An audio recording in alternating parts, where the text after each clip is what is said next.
The human brain consists of the frontal lobe, parietal lobe, occipital lobe, cerebellum, and temporal lobe. It helps you make decisions, keeps up with your health, does things on its own without you knowing. How is that all possible? Simply, neurons. There are somewhere between 80 to 100 billion neurons in the human brain.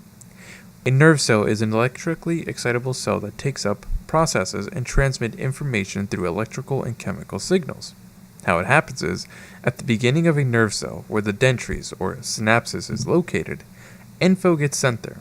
Then, action potentials leave the stoma-dendrite complex to travel to the axon terminal. Then, after it heads to the axon branch, where messages are sent to other cells. It's how you react to everything in your environment, whether you are sick, being annoyed, attacked, or even yelled. Or maybe scared. But the cool part about the brain is the conscious mind itself.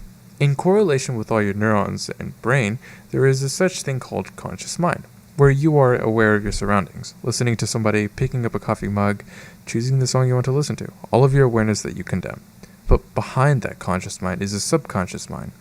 Subconscious or preconscious is a vast area of accessible information or memories at which we choose to grab at any moment and remember.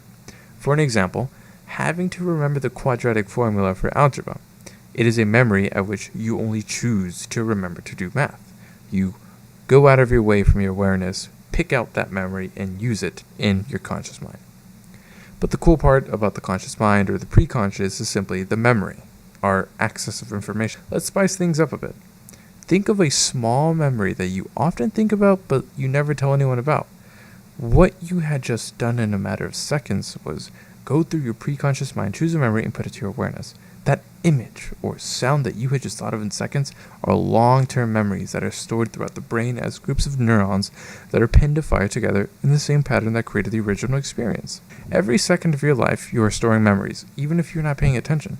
It is very possible to even remember what you did in 2008 Christmas night.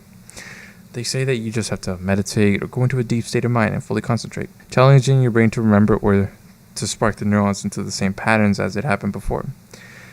But in some case scenarios, some people have dementia.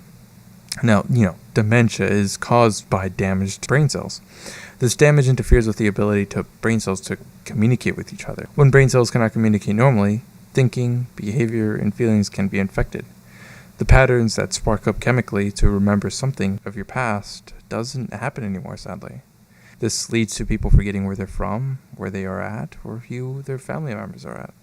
The interesting part is, we can store as much information as possible, but later on in our life, as we're losing brain cells, that memory tends to go away.